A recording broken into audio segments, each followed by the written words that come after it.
And welcome back to Hannity. British officials are calling it an apparent terrorist attack motivated by radical Islamists. Two men brutally killed a British soldier on the streets of South London near a military barracks. That happened earlier today in broad daylight. We want to warn you, the images we're about to show you are very disturbing. Here's how all of this unfolded. Now, two men attacked the British soldier with meat cleavers and knives, viciously killing him. One of the suspects, still carrying a weapon and with his hands covered in the victim's blood, approached somebody on the street holding a camera, and he said this, and you can see the blood on his hands. Fight them as they fight us, an eye for an eye and a tooth for a tooth. I apologise that women had to witness this today, but in our land, our women have to see the same. You people will never be safe. Remove your governments, they don't care about you. All right, the man is then seen walking back toward the other suspect, casually walking past the body of the victim that is then laying in the street. Police arrived soon after and shot both of these men. Witnesses said that they had tried to attack the officers, who then had to open fire. The suspects are currently being treated at a local hospital.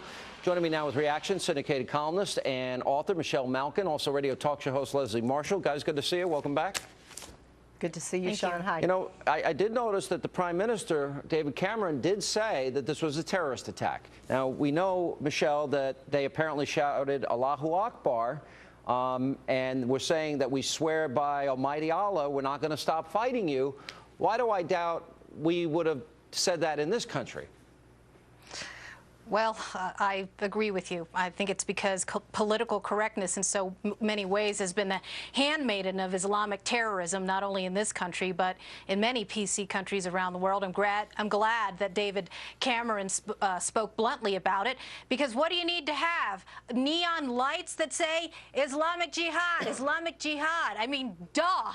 They were screaming at the top of their lungs, Allahu Akbar, and repeatedly swore in the name of Allah that they would continue to fight against us. And they talked repeatedly in the video later in the clip about how this is what God would have wanted as they traipsed around the body of this innocent British soldier. It's barbaric, it's evil, we need to call it what it is. And in large part, unfortunately, in British culture, among the progressives there, they've brought it on themselves in some ways because of lax deportation policies and an unwillingness to screen out and profile Islamic militants who are now doing this in a homegrown manner on British soil. It's tragic. And also, it does bring into question gun laws if the soldier had been able to protect himself and defend himself, which the people all over the media in this country bragging about the fact, well, people don't have guns in England.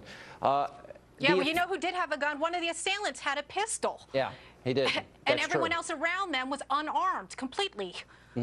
Leslie, the official position right now of the United States of America to this day is that when we had, what, 13 people killed, 32 people injured at Fort Hood, the official position of this administration, when Major Hassan was screaming Allahu Akbar before he went on the shooting rampage, that this was workplace violence.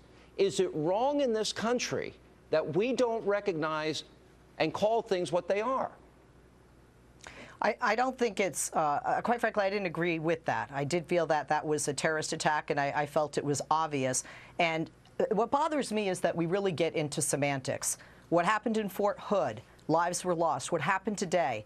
That's somebody's son. That's somebody's brother, grandson, a friend. And Michelle, I really think that it's terrible for anybody to say that any political group in Great Britain or here brought murder upon ourselves. Murderers are murderers. These people are murderers. When he's talking there, Sean, what is so chilling is it looks like he's wearing red gloves, and that's a young man's blood who died on the street in broad daylight at the hands of these murderers. Are they terrorists? Does it matter that they're terrorists? What's the difference between a mass murderer and a terrorist? Yes, what's the difference? What's the difference in matters. Osama bin Laden? What's the difference in an Adolf Hitler? These are butchers. These are mass murderers, and they need to be punished accordingly. You sound like Hillary Clinton. What difference does it make? You sound like Hillary Clinton. It is not word games to call things what they are. The only people who play word games when it comes to identifying Islamic militant terrorism are you and your ilk. People in the Obama administration who who still refuse to call Fort Hood Islamic violence, even Did I just say, Michelle, that I thought Fort Hood was a terrorist attack? So do not put words in my mouth. But do not put words in my mouth. Nidal has I said it was a terrorist attack, and I did not agree with military that. officials. Good. Well, I'm glad. Better late than never. The problem is that you have these military officials I said it in when it our happened, own Pentagon, Michelle. Pay attention. in our own Pentagon, who ignored him when he cited chapter and verse of the Quran, talking about the Quranic perspective on Muslims in the U.S. military. And the problem is that those kind of PC policies, lax immigration policies, refusal to do Islamic militant profiling has, yes, led to dead bodies in America and around the world. The sooner we reckon with it, the safer we'll be. Leslie? Can I respond to that? Thank you, Sean.